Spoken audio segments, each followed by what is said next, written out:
Now, ease of living, rural and urban infrastructure and sanitation. Andhra Pradesh has been a leader in implementation of Mahatma Gandhi Rural Employment Guarantee Scheme and always stood in the top 3 places in the country in generation of person days with an average of 25 crore person days. A length of 53,481 kilometers of road works comprising of new connectivity, improvement, repairs pertaining to national highways, state highways, district roads and rural roads have been taken up in the state. My government has recognized that rural road connectivity is an important component that brings faster growth and reduces poverty. During the year 2023-24, 58 BT roads have been laid for a length of 268 kilometers. An amount of rupees 261 crore has been spent under the Pradhana Mantri Grama Sadak Yojana with a view to provide pothole-free and traffic-worthy rural roads. My government has taken up repairs to the damaged BT road works have been sanctioned to improve the prioritized roads of the state highway for a length of 1,221 km with a cost of rupees 490.80 crores and are targeted for completion by March 2024. 1,877 damaged BT roads covering a length of 4,635 kilometers at an estimated cost of 1,121.85 crore has been identified to make them pothole free and traffic worthy. The works are in progress in different stages. Ever since the APSRTC has been absorbed into government as public transport department, there has been vibrant development in terms of revenue realization and occupancy, as well as 880 new buses have been introduced through hiring system replacing the old fleet. Water supply improvement schemes are being taken up in urban local bodies from time to time to improve per capita water supply on par with national standards. My government is giving top priority to provide protected drinking water to all urban local bodies by strengthening existing infrastructure and improving service levels. Currently, about 2,000 MLD of drinking water is being supplied to 123 ULBs with varied frequency in different ULBs. New projects have been taken up in Machilipatnam, Markapuram, Produttur, Kamalapuram, Narsapuram and Amalapuram ULBs in this year with an estimated cost of rupees 327.38 crores and are in progress.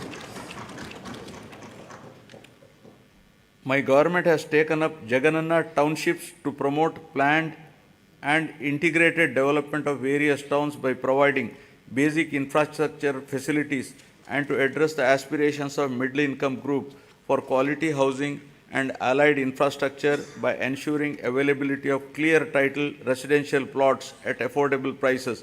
At least 2 MIG layouts are to be identified in each constituency. 30 projects have been taken up with 12,042 plots, emphasizing the need to manage the process of urbanization and growth of cities. The Union government has outlined the importance of developing cities and preparing a roadmap for achieving the same. As part of the larger process to develop cities under the initiative, Visakhapatnam has been identified on pilot basis as one of the 4 city regions in the country and shall be developed as a growth hub.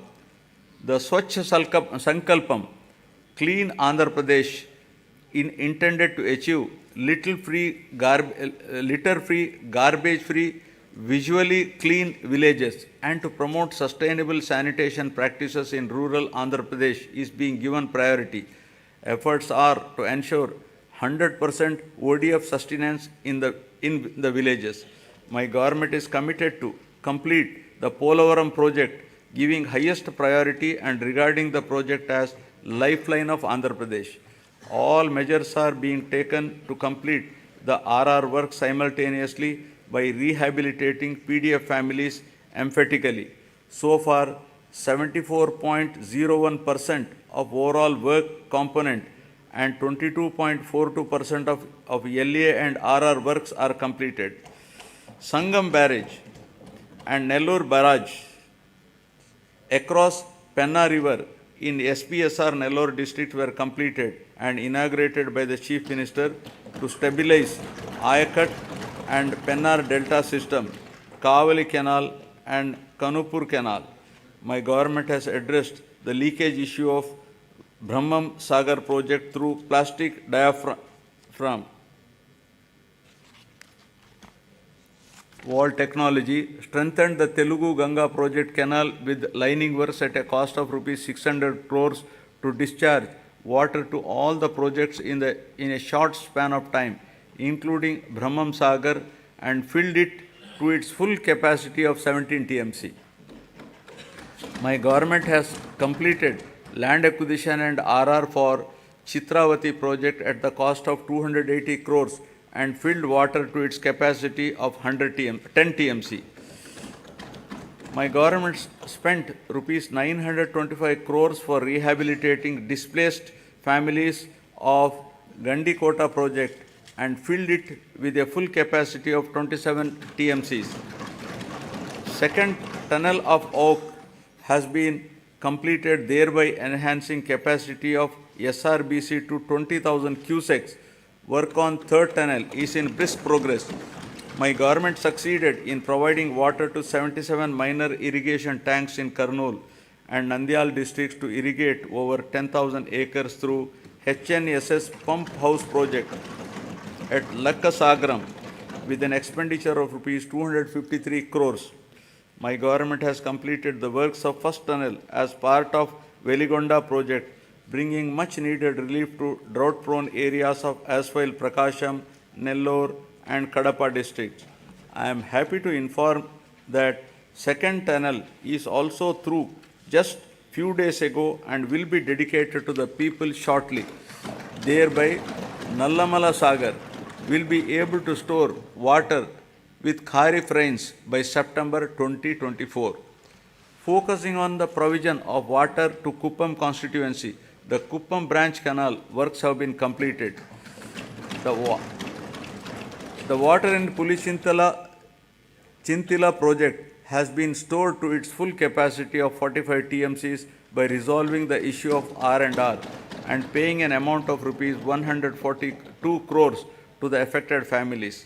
My government is committed to providing adequate safe drinking water in the rural areas with full infrastructure to all households in the state with functional household tap connections by 2025, including to the Jagananna housing colonies through retrofitting, augmentation, new SVS and drinking water projects to cover scarcity and quality problem areas.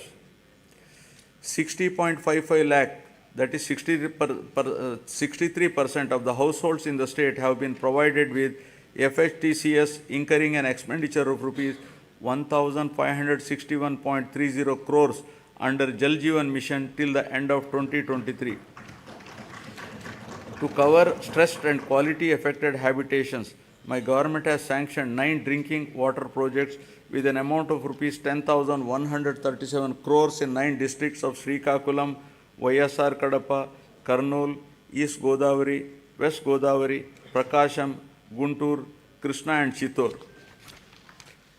Now, economic transformation. My government is committed to providing low cost and quality 24/7 power supply. Top priority is being given for promotion of renewable energy, whose installed capacity accounts for 38% of total installed capacity of the state and contributes 24% to total generation. The state government has executed an agreement with the SECI for supply of power from 7,000 megawatt facility, making available 70,000 MU per annum at a very attractive rate of 2.49 per kilowatt. The power from this source is envisaged for the supply of power to agriculture during daytime. Further, significant power generation capacity addition was also witnessed during the last 2 years. with the commencement of operation of 800 MW of Damodaram Sanjeevaya Thermal Power Station at Krishnapatnam and 800 MW of Narla Tatarao Thermal Power Station in Vijayawada. In order to reduce the energy losses, agricultural feeder segregation is also initiated, which will provide 24/7 three-phase supply to all rural areas and will also give a big fillip to industries spreading to rural areas. My government is providing subsidy and concessions to different segments of the population in the energy sector under Navaratnalu. These include providing feeders to support 9 hours free power supply in daytime to 19.41 lakh agriculture pump sets in the state, extension of power supply to aqua farmers at rupees 1.50 per unit, free power to 200 units per month to every household in the SC/ST colonies, concessional tariff to BPL category of BC communities, professionals such as Dhobi guards, BPL, Rajaka community, etc. Total subsidy support of rupees 48,175 crore has been provided by the government to the distribution utilities till date. In recognition of this commitment and efficiency, Andhra Pradesh state has won several awards and accolades in energy sector. My government is committed to achieve rapid industrialization of the state through best-in-class policies, business reforms, and infrastructure development for balanced and inclusive growth. My government is taking a number of initiatives to attract the investment into the state. Industrial Development Policy 2023-27 of the state offers various incentives to all eligible industrial enterprises established in the state. During the Global Investment Summit in Visakhapatnam during March 23, 386 memorandums of understanding were signed with different investors offering investment over 13.11 lakh crores and committed employment to 6,07,388 persons. With the initiative taken by our government in the last 56 months, over 311 large and mega industries have been established, providing employment to more than 1.30 lakh people. My government consistently ranked number 1 in ease of doing business for 3 consecutive years. We have also received numerous prestigious awards. YSR Jagananna Mega Industrial Hub is being developed over an extent of 3,155 acre near Koparthi node in VCIC. This industrial hub will act as multi-product mega industrial park with best-in-class infrastructure facilities. It is likely to attract an investment of rupees 25,000 crore with a potential to generate employment for 75,000 persons. The entire Koparthi region is being made conducive for industrial development by providing adequate industrial water supply through a 46 MLD water supply project. The Chennai-Bangalore Industrial Corridor and Hyderabad and Bangalore Industrial Corridor will not only promote industries but also create substantial urban infrastructure and contribute for the overall economic development of the state. The Visakhapatnam node and Yerpedu Sri Kalahasti node, among the 5 nodes identified under the VCIC corridor, have been prioritized for making initial investments. The VCIC attracts about 1 lakh crores additional investment and generates additional employment to the tune of 110 lakh persons. The corridor is expected to contribute to 5% of the national GDP and has potential to increase GDP in the corridor by 6 times.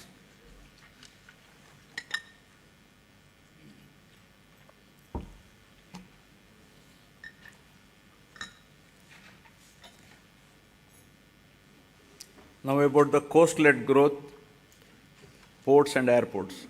The huge coastline of India has immense untapped potential to spur growth and positioning it as a maritime trade power. Andhra Pradesh, with the second longest coastline of 974 kilometers, has great potential to develop into a maritime trade center for Southeast Asia. The government has prioritized the development of 10 fishing harbors with an investment of rupees 3,800 crores to improve the livelihood of marine fishermen along with the coastline. These 10 fishing harbors will provide livelihood to more fishermen families.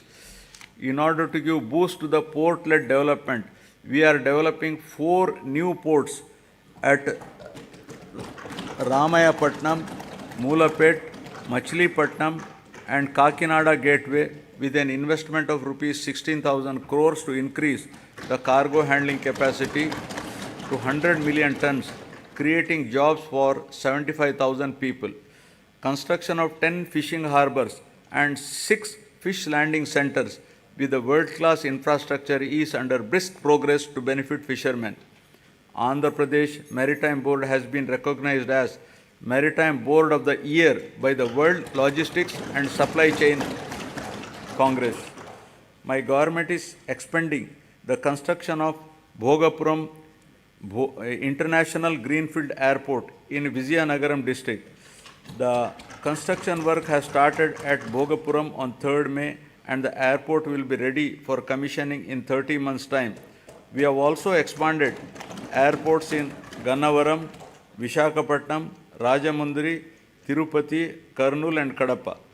The Andhra Pradesh Information Technology Policy 2021 to 2024, introduced by my government to promote the information technology sector, is striving to ensure that the fruits of IT reach the last mile. Work on 2 significant projects, including integrated data center and technology business park at Madhurwada, Vishakhapatnam district, with an investment of rupees 14,634 crore for a 200 MW data center, and another project in Kapulapada,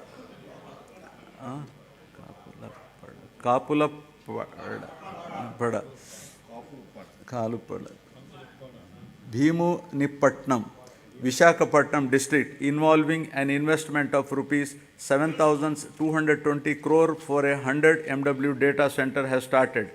Infosys established a development center in Vishakhapatnam, solidifying the city's position as an emerging IT destination and enhancing the economic prospects of the state as a whole. The government is promoting tourism as an important growth engine of the state economy as well as a significant job creator.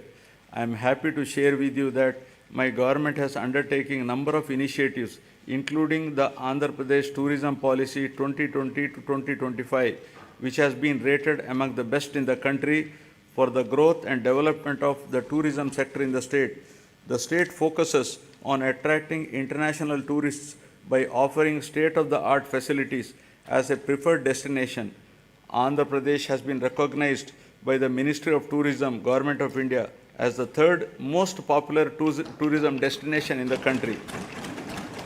Several hotels of international repute such as Oberoi Group, Novotel and Mayfair Hotels and Resorts Limited and Hyatt Regency are investing in Andhra Pradesh. 17 tourism projects are under various stages of implementation with an investment of rupees 3,685 crores with a potential to create employment to 7,290 people. Effective implementation of the policies and programs which have ensured encouraging growth performance during 2022-23 continued during the financial year 23-24 also. The economy of the state continues its encouraging trend, recovering swiftly from COVID-19 fallout. The advanced estimates for 2023-24 indicate an overall growth of 10.2% at current prices.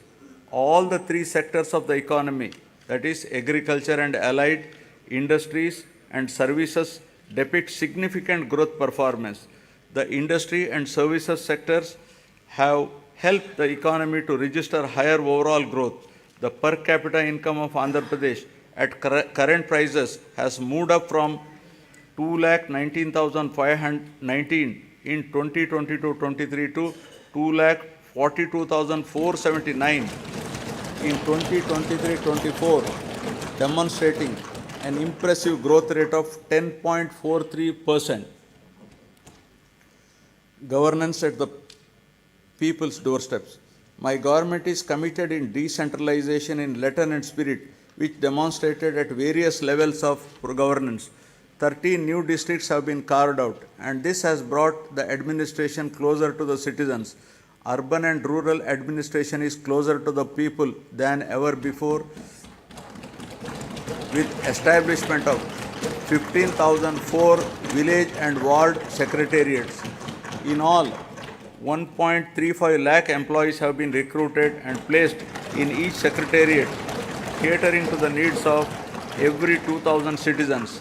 In addition, 2.6 lakhs volunteers have been recruited all over the state to deliver government services to the beneficiaries at their doorstep. Through this secretariat system, the entire public service delivery mechanism has undergone a phenomenal change. Till date, 9.84 crore transactions have been successfully completed by utilizing 540 plus services of various government departments in a time-bound manner.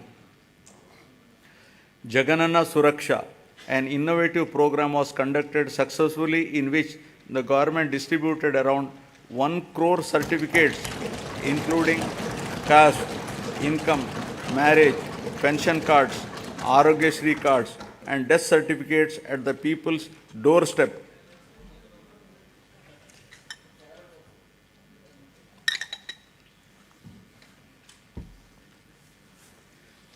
My government has embarked on an unprecedented resurvey of land holdings across the state, which is being done after a gap of 100 years to resolve the land disputes and to provide permanent land titles. Resurvey of 42.6 lakhs acres in 4,000 villages out of a total of 17,460 revenue villages in 2 phases was completed under YSR Jagananna Shashwata Bhu Akku Mariyu Bhuraksha program. This facilitated 17.53 lakh farmers to receive permanent title deeds, resolve 4.8 lakh mutations and make 10,021 lakh new subdivisions. Resurvey work in third phase, 2,000 villages is going on at a brisk pace. Distribution of land to the poor and provision of full rights on the lands would benefit 20,24,709 landless poor people across the state to an extent of 35,44,866 acres of land. My government is keen to ensure that welfare and development schemes reach beneficiaries at their doorsteps transparently and satisfactorily. If any services are not reaching the people, the government takes immediate steps to rectify this under the Gadapaku Manaprabhutvam program. Public representatives visited every household, explaining the welfare and developmental initiatives taken up by the government, and simultaneously took prompt action in resolving the issues raised by the people. Works worth not less than rupees 20 lakhs were sanctioned for each village ward secretariat after identifying the gaps in the infrastructure and other requirements. Now I will be concluding. I would like to conclude my speech with the words of Mahatma Gandhi, who said, and I quote, "Progress of a society should be determined by the state of the most vulnerable and weakest ones. People who are farthest from the frontiers of development are to be brought up to the level of the others for real development," unquote. All the development and welfare measures put in place for the welfare of the poorest, most vulnerable, underprivileged, and remotest are exactly on these lines, and there is every need to continue the development momentum till the future generations enjoy its fruits perennially. I am hopeful that people's cooperation and strong support will continue in future also for continuing the development momentum. Jai Hind. Jai Hind.